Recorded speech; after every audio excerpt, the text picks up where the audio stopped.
I'm Brian Barnett. I'm just a regular guy. I'm not a doctor. I have no legal license in any field of psychology. But I did live a large part of my life with borderline personality disorder unknowingly. And I really did rid myself of the disorder completely and permanently.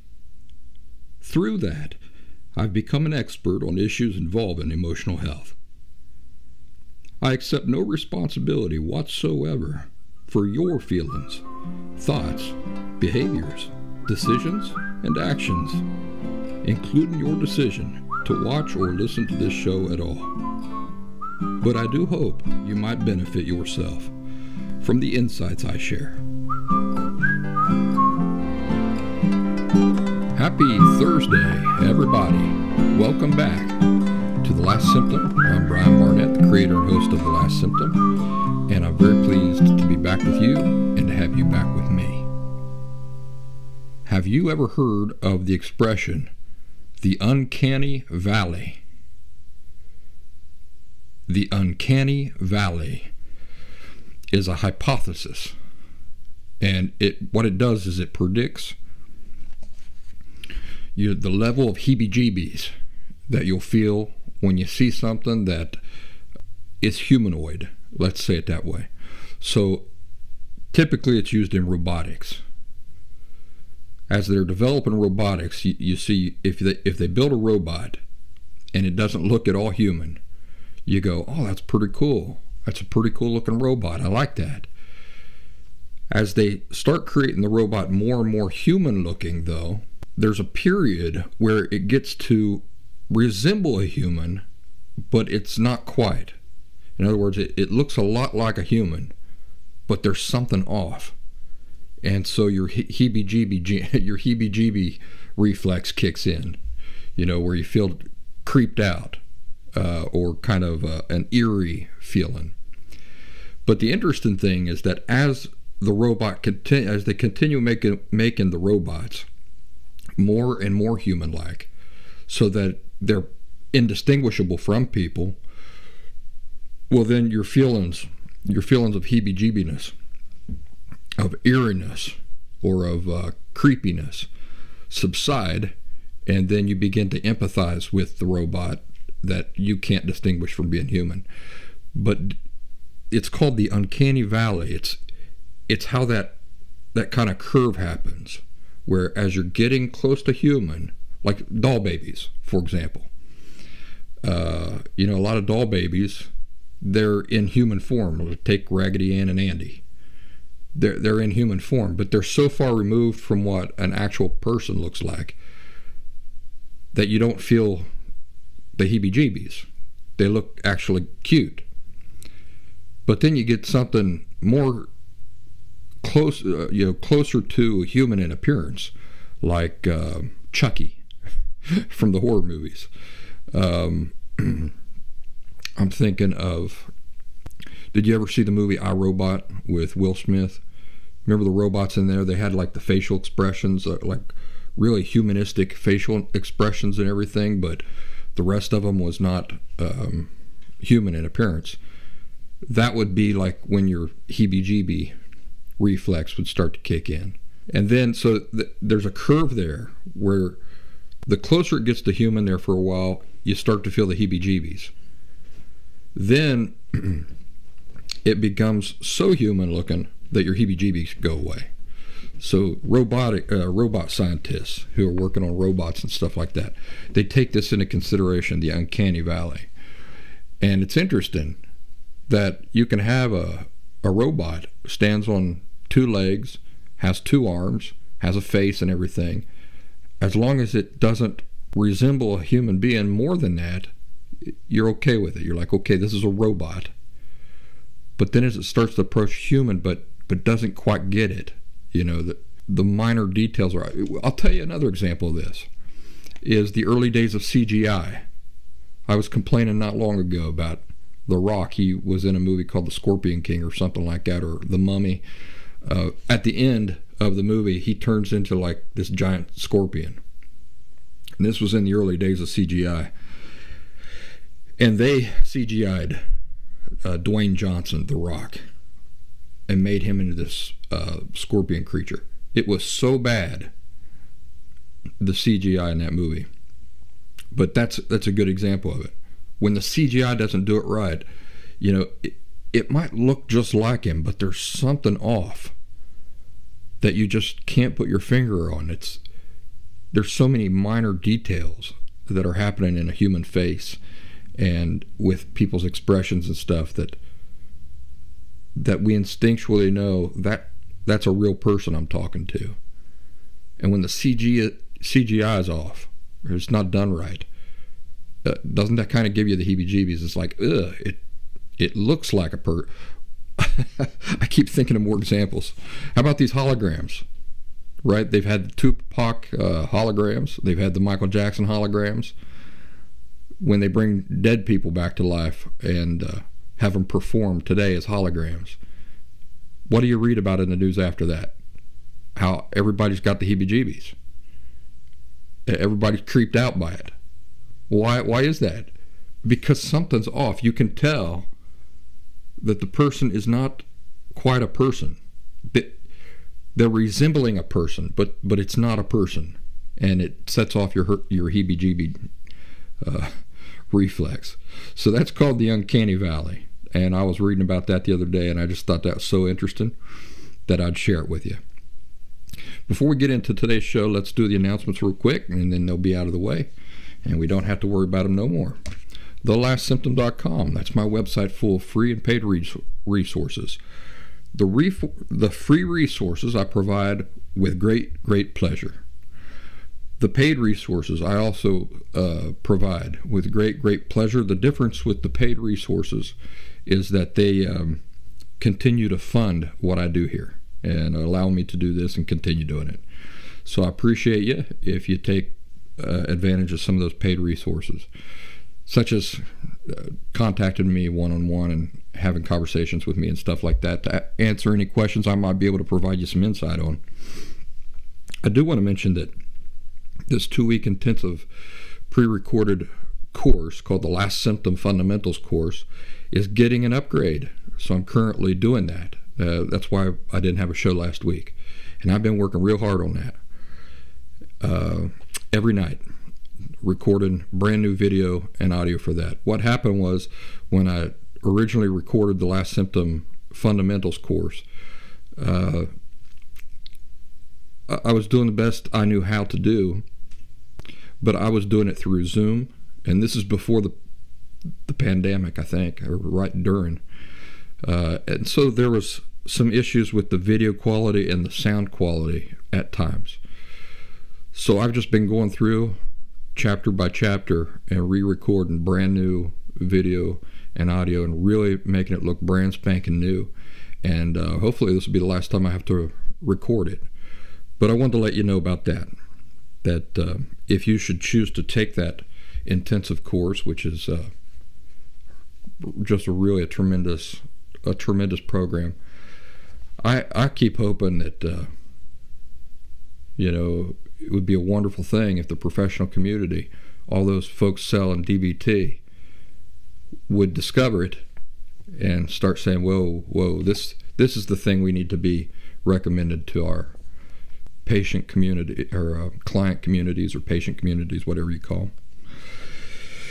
Okay, so those announcements are out of the way. Let's talk about legitimizing things we should not legitimize. So there's a lot of opportunities these days to burn up your time and energy and ruin your inner peace, create a bunch of frustration for yourself by getting into conversations that are absolutely pointless. And this is the type of conversations I'm talking about. What I want to highlight is that the very act of getting into a conversation that is pointless, where you perceive that a person is not being genuine, so in other words, they're being disingenuous, there's no truth to their argument at all, and there's no possibility of truth in their argument. Do you see how by simply getting into the conversation, or because you can't always really distinguish a person's genuineness or their motives at the outset of a conversation, but once you get into one, it doesn't usually take too long. Once you notice that a person is being disingenuous, or their motives are something other than they're even admitting to themselves, do you see how by even continuing to engage in a conversation like that with somebody, what you're doing is you're legitimizing on some level not only their argument, but them and their intentions for the argument. When I say argument, I just mean discussion, right? I present these facts, you present those facts, and that's what I mean by argument. I'm not talking about pulling people's hair and poking them in the eyes and stuff like that, kicking them in the shins. No, I'm just talking about discussion, that type of argument. But, you think about somebody pulling hair, poking you in the eyes, kicking you in the shins and stuff like that, and you engaging in something like that, that's just as pointless, isn't it? Once you see something going that direction, you'd say, well, I'm not going to, why would I do that? Why would I put myself into that situation or stay in that situation when I can just walk away from it? But the point again is legitimizing stupidity, legitimizing idiocy, legitimizing a lack of genuineness with debate, simply by entering the debate.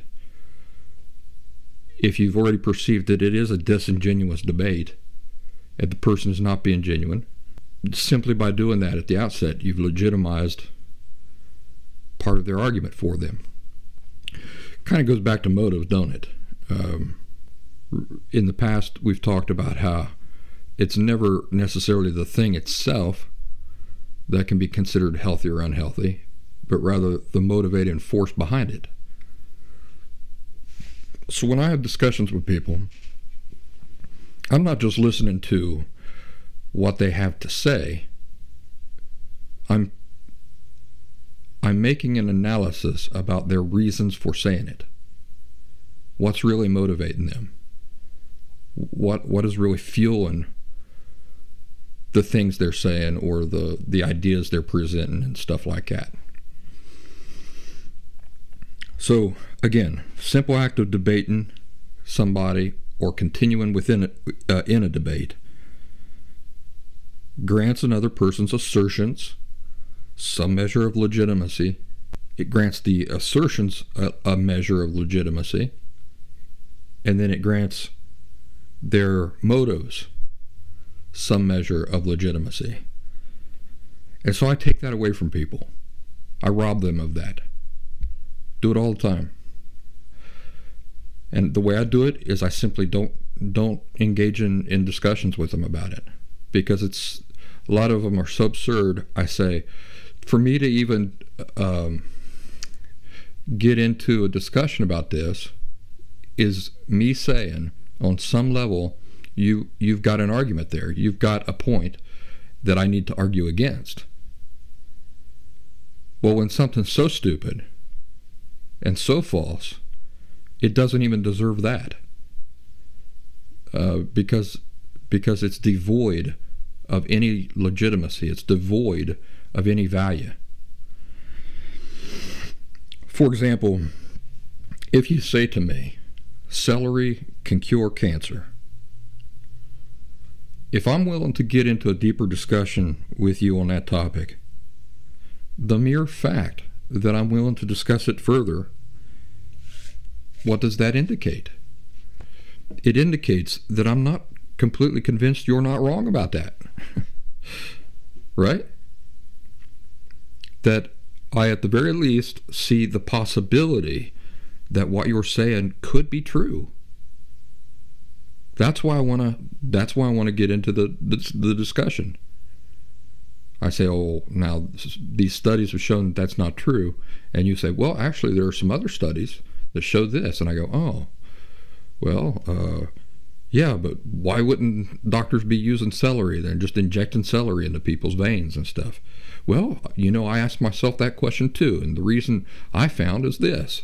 You see, the whole fact that I'm in the discussion legitimizes the possibility in my mind. It's me granting you an assumption that perhaps you're right. Perhaps there is something to this that I don't know about. By the way, I'm not saying that celery can't cure cancer. I'm just using this as an example. So you say celery can cure cancer, and I go, oh, well, what makes you think that? Right there, I've legitimized your argument as possibly being true. There might be something to that. You might know something about celery that I don't. Or, at the very least, I believe that you're genuine in your belief, right? You're not being disingenuous with me. You're not being emotionally false or emotionally dishonest. You're not being intellectually dishonest with me. You really believe it. Otherwise, if I perceive that you don't even really believe that yourself, but for some reason you're adamant about that, having that argument anyway, me getting into the argument legitimizes it. So what is the thing that tempts me to getting pulled into the debate? It's the possibility, one, that you might have a point. Two, that you're genuine. That I perceive, that I believe you're being genuine with me. So what does it mean if you say something like that to me and I go, well, okay, I'm going to go over here. Nice talking to you. And I just leave it. I don't even engage in a conversation like that. What does that indicate? I don't see any possibility that you're right whatsoever. And number two, you're not being genuine with me, so I'm not going to waste my time. Why would I waste my time? You can't even be honest with yourself. How can I expect you're going to be honest with me? Why would I waste my time that way? Why? I don't do it. I don't do it. You could take one of those things out too. You could say that I believe that you possibly might be right, but I can tell you're not being genuine with me for your motives for having that conversation or for bringing that subject up. I still won't have the conversation with you. I won't legitimize your disingenuine motives. When I say legitimize, I'm saying that the purpose for it, you have a valid purpose for that argument or for wanting to have that discussion. Here's another thing to take into consideration. What will a person who's being genuine just naturally be inclined to do as a natural result? So if they're completely genuine in their belief, in their argument, in their idea, what will they just naturally be inclined to do as a natural result? What is just a naturally occurring result of being genuine about a thing? Well, isn't it true that a person who is genuine is then inclined to be reasoned with? And what is a person who is naturally inclined to be reasoned with also naturally inclined for? So a person who's genuine, just a natural inclination, kind of a natural byproduct of being genuine, is that you're willing to reason things out with another person. And what is just a natural byproduct of that inclination, of being inclined to reason things out with another person? What's just a natural product of that? Isn't it that you're also inclined to adjust your beliefs when somebody helps you reason in a way to see things you didn't see before? Or to see things in a way you didn't see before? So You can see then why I don't waste time getting into debate with people who I perceive are not being genuine. Now, I'm not God. I can't read a person's inner self. I can't, with perfect accuracy all the time, detect whether a person's being genuine or not. But there are some pretty strong telltale signs, aren't there? It doesn't usually take a lot of effort to distinguish when somebody's being genuine or not. So what if somebody says to me, men can get pregnant, or the earth is flat, or all people of a certain race are bad, or any of these things, any things like this? What if somebody says those things to me? By the way, none of these examples are unusual today, right? They're all around us. So what if somebody wants to have that discussion with me? Will I legitimize the idea that a man can get pregnant by getting into a discussion with somebody about that topic? Will I legitimize a person's argument that the world is flat by choosing to have a debate with them about it? Will I legitimize or get into a debate with somebody who wants to convince me that everybody in a certain race they're all bad? Will I legitimize any of these things by choosing to get into a debate with them? Remember, the very act of getting in the debate legitimizes it. It says one of two things, or both things. First of all, I'm looking at you with a straight face. Tell me this, and I believe you're sincere. I believe you really believe this.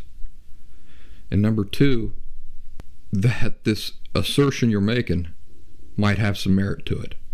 So simply by me getting into the discussion, I'm saying what you're saying might have some merit to it. Otherwise, why would I waste my time?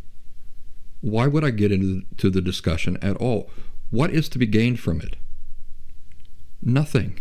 Absolutely nothing. When somebody asserts that men can get pregnant, the earth is flat, or all people in a certain race are bad, that's willful stupidity. Willful stupidity. That person is being willfully, emotionally, and intellectually dishonest. There comes a point where if a person cannot already see the truth of a thing, with all of the overwhelming evidence and facts before himself or herself, then he or she is never going to see it. Why not? Is it because of a shortage of evidence? Is it because of their inability to reason, or their incapability to reason? No. Think about the fact that willful means that an individual actually has to exert himself or herself against what they secretly know to be true. They're choosing to willfully override what they know in favor of something false. So imagine a person is doing that. They are willfully overriding what they know, willfully, by choice. Willfully overriding what they know in order to purposefully be emotionally and intellectually dishonest.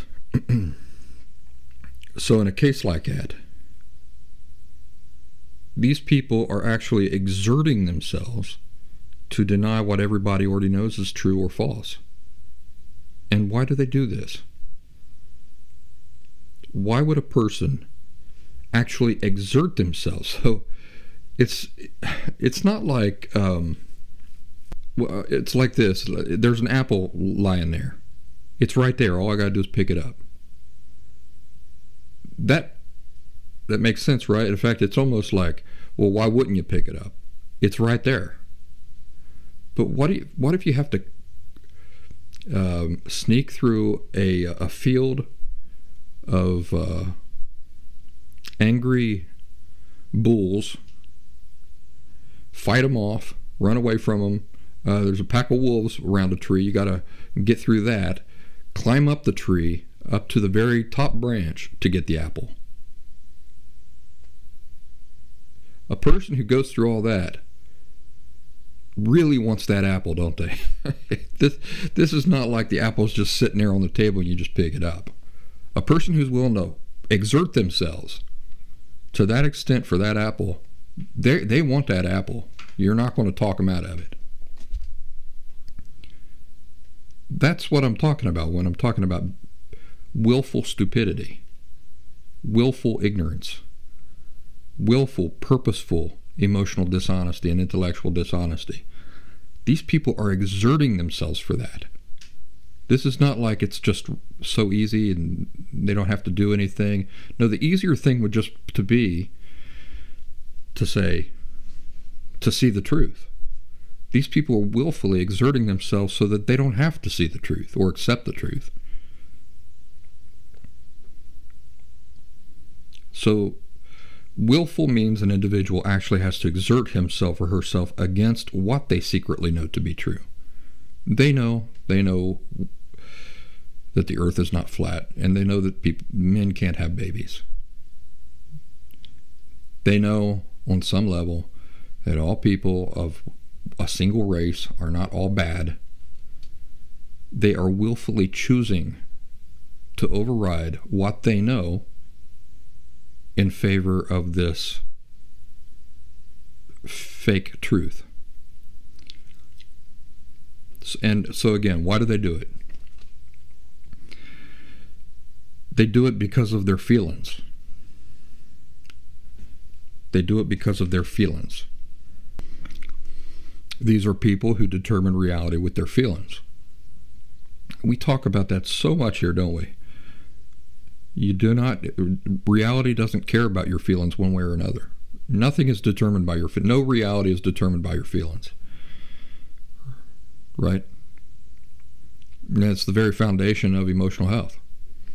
The very foundation of emotional health is to stop this determining reality through feelings. What is another term for determining reality with feelings? Denial. That's what denial is. Remember, we've had this discussion a million times before. So even though this might seem like a controversial discussion we're having here, it shouldn't be. We're not discussing here any principles or laws here that we've not discussed before in the past. 100 million trillion times I've described how denial is when you can look at a thing, it can be right there under your nose, and yet you can be denying it. You can be choosing to not see it. Because why? Because you don't like how it makes you feel. And in the past I've used the example of like my dad and the abuse. I was abused my entire life. Never saw it as abuse.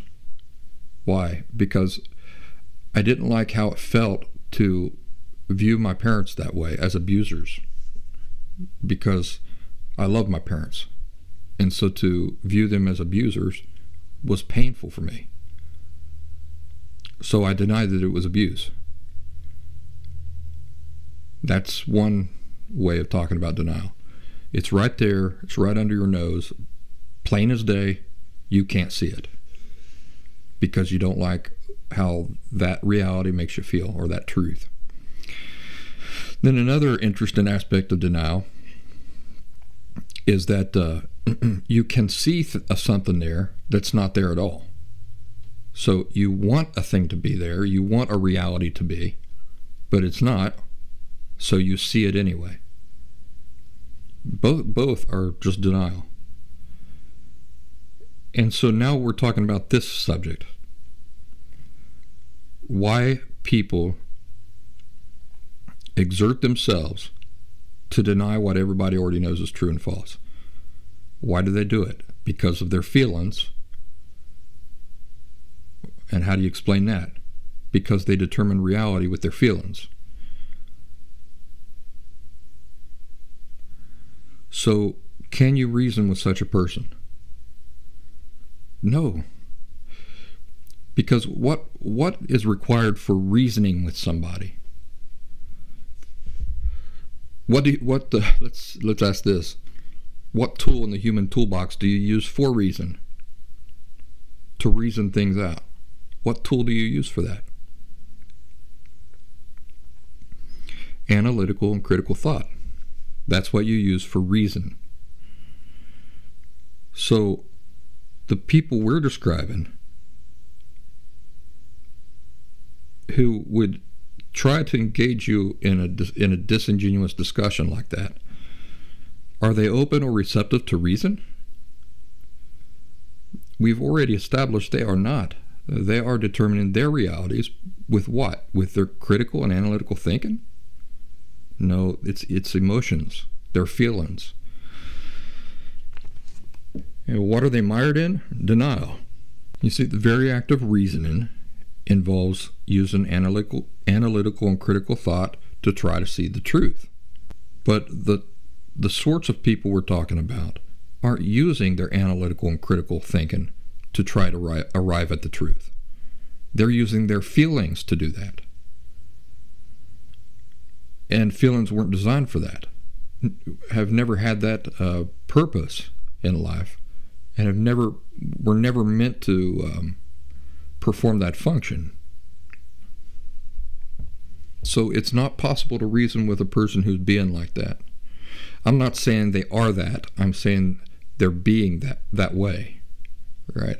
And it's interesting that a person who is being that way, who you say, you know what, I'm not going to legitimize this absurdity by getting into a discussion with you about this, but if I bump into you the next time, we'll see then. And then, so you go away, you part ways, and you come back, and the person might be genuine on that next occasion. You never know. Might be more receptive to reason. But at the time that you're having a conversation with somebody and they're not open to reason, don't do it. Don't get pulled in. There's no reason to. It's the cost-benefit thing. What's the cost? And, you know, when you're playing the cost-benefit game, you got to think of cost in cost of anything. Time is a cost. Inner tranquility is a cost. Think about the energy. You know, everything we do in life requires energy, doesn't it? It's requiring energy for me to record this podcast. It requires me energy to sit down and read a book. It's just, how do you want to spend your energy? Because we all have a finite amount of it. I don't know about you, but I personally try to measure out where my energy goes. And if it's going somewhere completely pointless, I try to turn that spigot off pretty quick. By the way, do I have to be mean about it? Just because I won't allow myself to get sucked into a pointless discussion with somebody who I perceive as not being genuine or emotionally or intellectually honest with himself or herself, much less me. Do I have to be mean about not engaging with a person like that? No, I don't have to be mean about it. I just don't engage. Happens all the time. I just don't engage. If I engage with it, it legitimizes again. To an extent, it legitimizes the argument they have and their purposes for having the argument. So I don't have to be mean. Me not engaging with a conversation like that or just not responding to it is not mean. It's not rude. I'm not obligated to talk about anything I don't want to talk about. So I don't, I wouldn't say, oh, you're so stupid. That's the stupidest thing I ever heard. You're stupid. I wouldn't say it. I just wouldn't engage. I wouldn't debate. I wouldn't get even started in the debate. And if I'm already in the debate, before I realize the quicksand that I'm in, I just turn around. I go out the way I come in. I just stop. I just don't continue engaging in the debate. So the types of folks we're talking about, and I'm not equating the folks with what they're doing. So, keep that in mind. When I'm talking about disingenuous people, I'm not talking about like that's their inherent state. What I really mean by that is that they're being disingenuous, not that they themselves are disingenuous.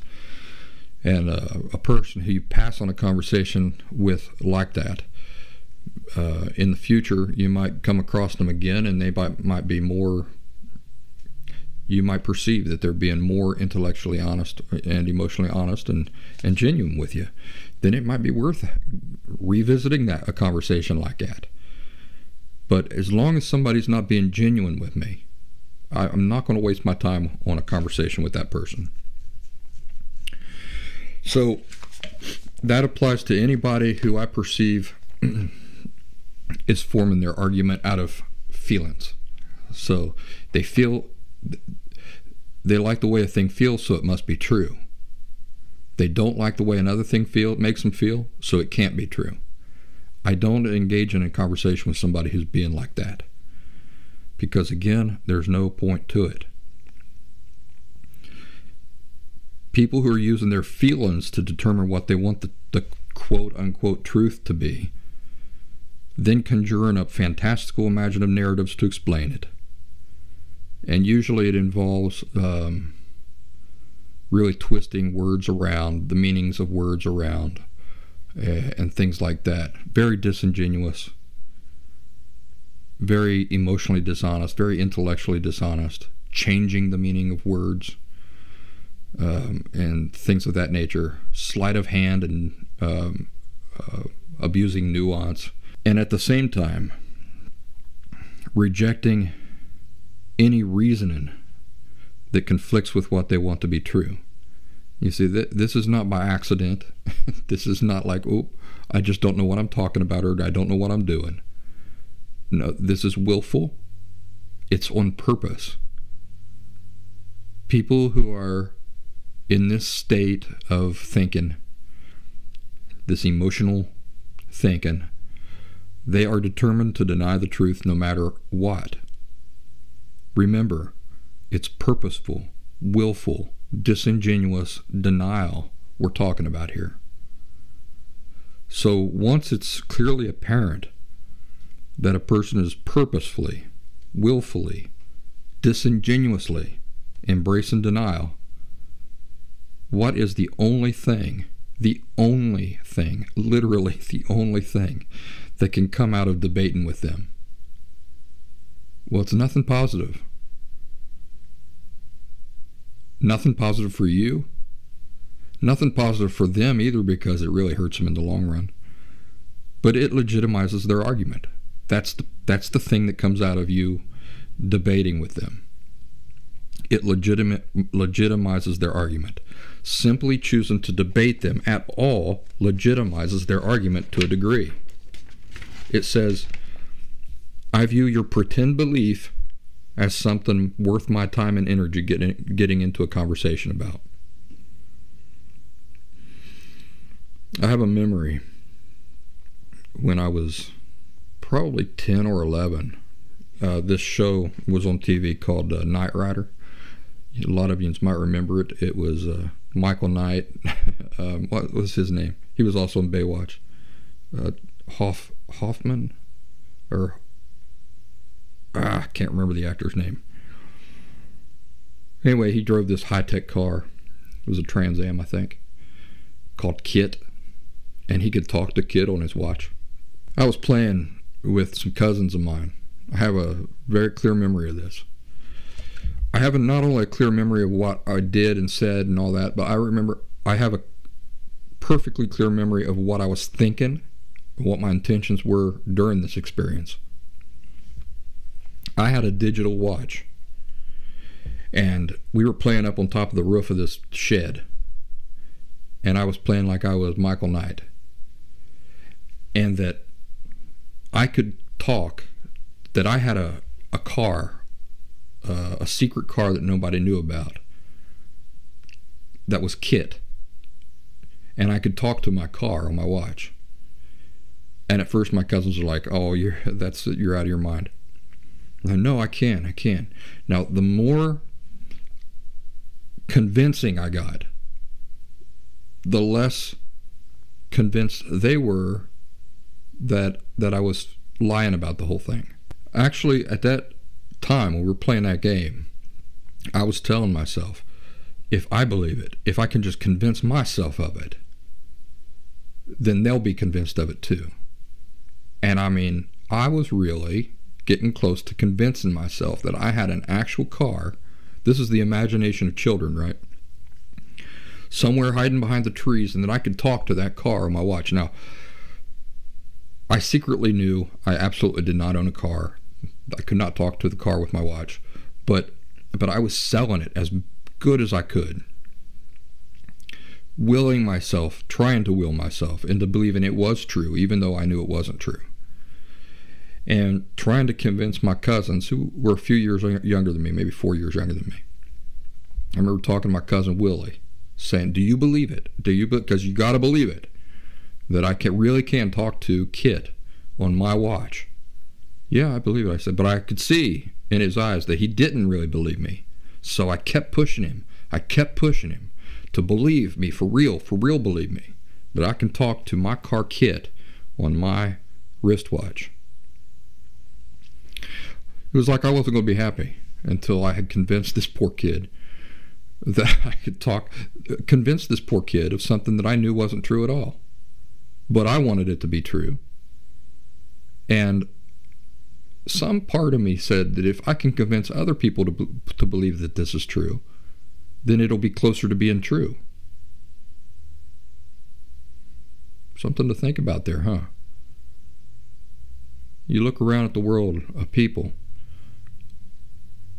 doing this today, grown people doing this, and you think to yourself, why are they doing that? For the same reason I was doing it. The more people you can sell on it, first of all, you know it's not true, but you want it to be true. The more you can convince yourself that it's true and forget that it's not true, you believe that the more true it is. The more people you can get on board with you and convince them to buy into this whole phony baloney stuff and be sold on it, then your feelings say, the more people that I can convince of this, then the more true it will be. But is that true? True. It just seems like I'm saying true a lot. Is that true? It's not any more to being true than it was at the beginning. Feelings don't determine reality. The truth is the truth, no matter how you feel about it. Things are the way they are, no matter how we feel about it. Anything less than accepting that and seeing that and understanding that is what? It's denial. It's just denial. So that's what I was practicing up on the top of that shed when I was trying to talk to Kit on my wristwatch. I was really practicing hard how fully I could embrace denial and how fully I could reject acceptance. Acceptance being that this is just all pretend. It's always just going to all be pretend. I'm never going to have had a car in the woods whilst playing up on top of this roof that I could talk to on my wristwatch. So when somebody tells me something like men can get pregnant or the tooth fairy's real, they're not fooling me. I know what they're doing. Maybe more importantly, I know why they're doing it. And I don't legitimize stupid, fake, imaginary arguments. I don't legitimize them by getting pulled into an argument about whether or not the person's right or wrong. Because an argument like that doesn't deserve that. It doesn't deserve that at all. It does not deserve me a second of my energy, a second of my attention, a second of my time. You might think that I'm wasting my time, or that I'm being pulled into that discussion here today on this episode of the Last Sentence Podcast. No, because the discussion is not the argument itself. The discussion is around motives, genuineness, denial, and acceptance. Not the arguments themselves. Not the arguments themselves that I'm using as examples. I don't lend legitimacy to stupid arguments that are built entirely on denial. I absolutely don't debate with people once I recognize that they aren't being emotionally or intellectually honest with themselves, much less with me. If a person's not being emotionally honest with himself or herself, what hope do I have getting into a conversation with them? Are they going to be emotionally honest and intellectually honest with me if they're not even being emotionally honest or intellectually honest with themselves? Of course not. Of course not. I don't burn away my time pointlessly like that. Once I recognize that somebody isn't being emotionally or intellectually honest with themselves or with me, and I'm already in a conversation with them, now I look down, I'm ankle deep in quicksand. I don't just stand there. I just don't keep standing there. There's no benefit to it. I get out of the conversation. Oh, okay, I say. I see where you're going with this. Okay, well, boy, it sure is a nice day today. Hey, wasn't your mother sick? How's your mother doing? You see, I get out of the conversation. I will not legitimize your idiocy by continuing down that road. I just won't. There's no point to it. I don't believe you. I don't believe your motives for saying you believe that. I don't believe that you believe it, really. And I'm just not, like my cousin Willie, I'm standing there. Oh, you can talk to Kid on your watch, huh? Okay, all right. Good luck with that. Good luck with that. But I just want out. I don't want anything to do with it. You're wasting my time. You're wasting my time. I could be doing something else right now. I could actually be having a constructive conversation with somebody about something else right now. Why would I spend it on you and this conversation? I'm not going to do it. So I just choose not to throw my time and energy away in such a pointless and worthless way. Story. You folks know about my friend old Lambert. I'll tell you something about Lambert. Back in grade school, I remember Disney. On Friday nights, Disney used to have like a show, or they would run one of their classic movies on TV, on like antenna TV, public or broadcast television. And on one Friday night, they run Dumbo, the Disney movie Dumbo. I can't remember if it was before Dumbo or after Dumbo.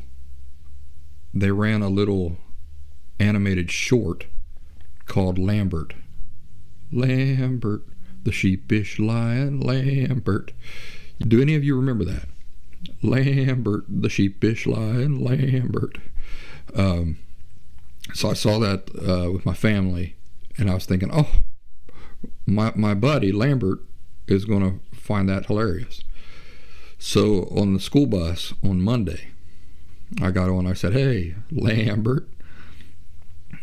Man, he looked at me serious as could be. He says, "Brian, don't say that. I don't like that." And I could tell in his face he was not joking. He didn't think it was funny. It really bothered him. And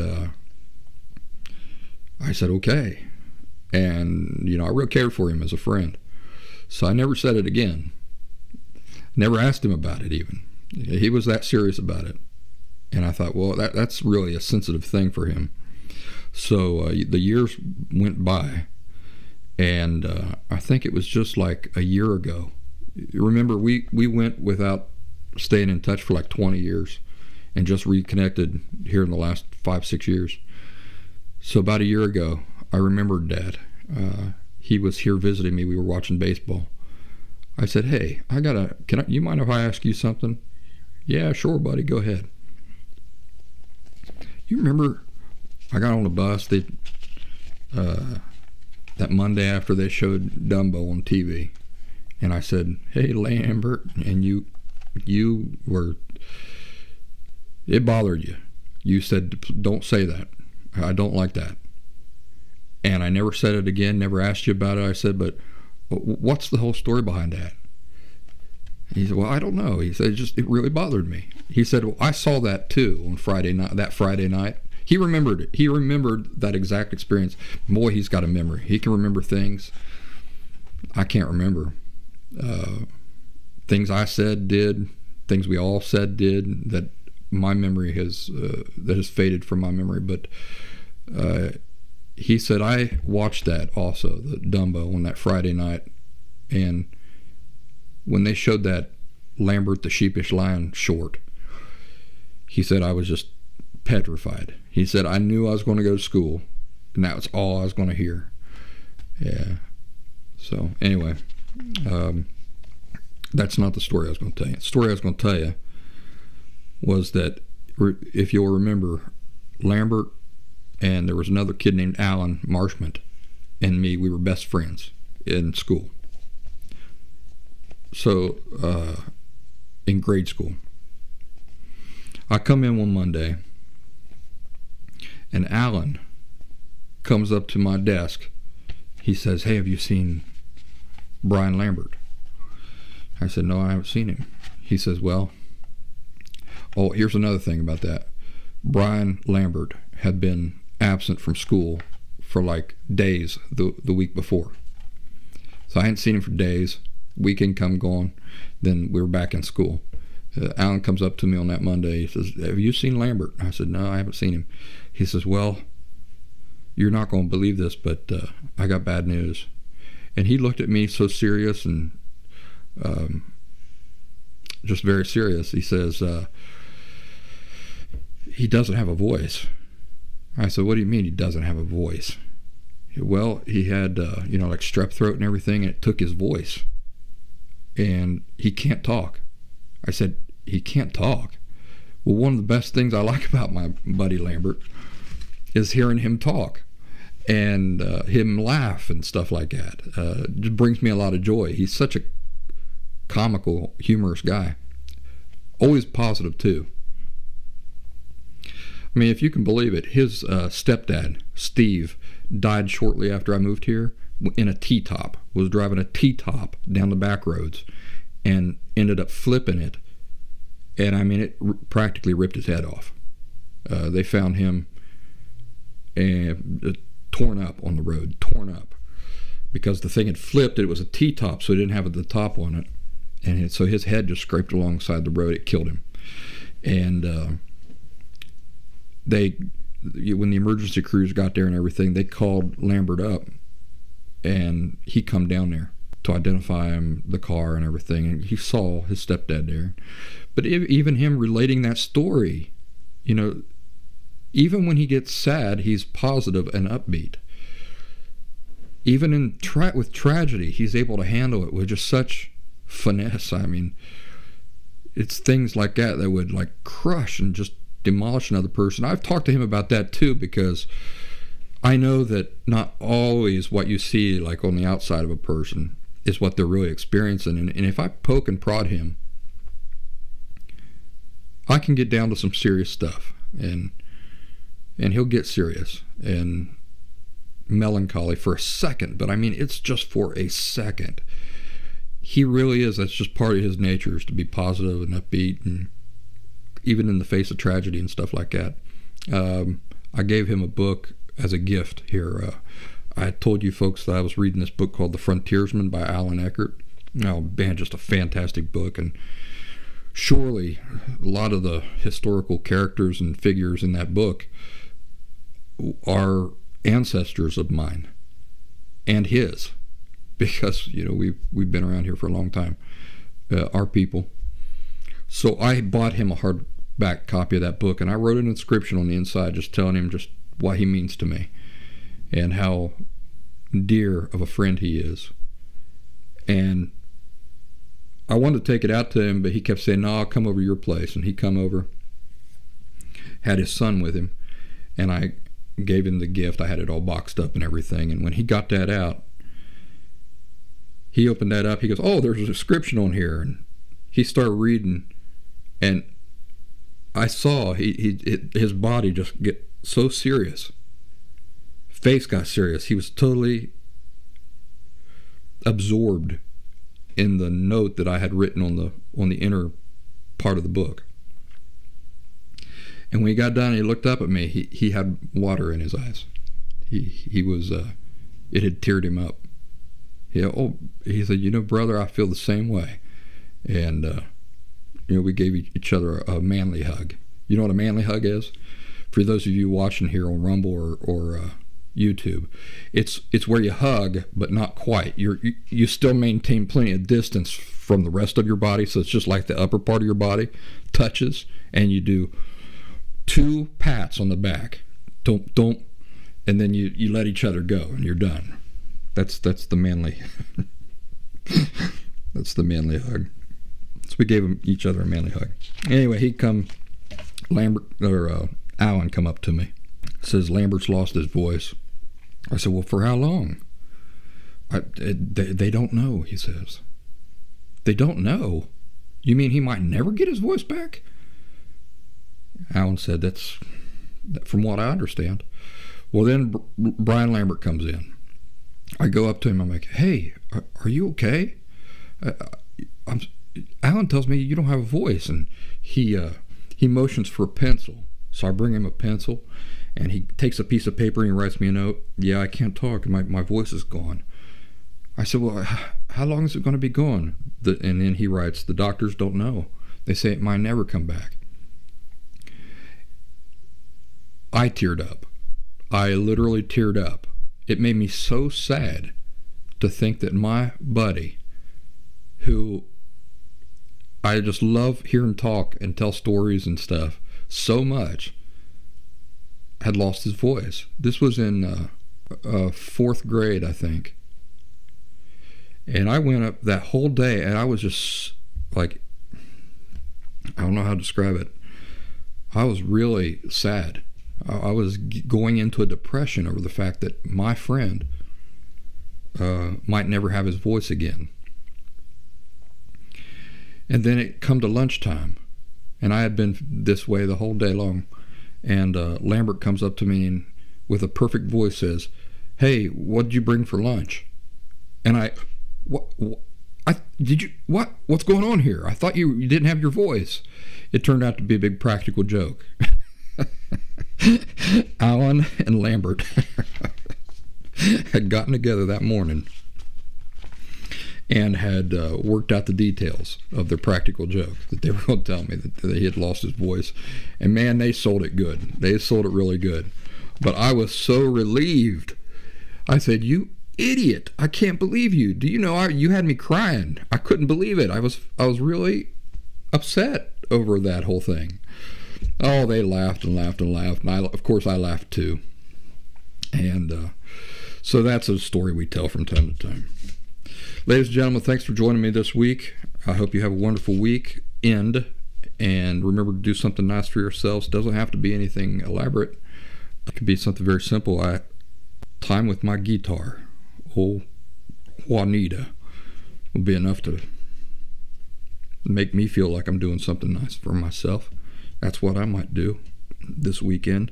And why don't you hop there, join us there on Locals, thelastsymptom.locals.com, or download the locals.com app from the App Store, and join the Last Symptom online community, and tell us all about your weekend and what your plans are and what you're going to do. Get some ideas, share some ideas, and I will see you next week. Take care.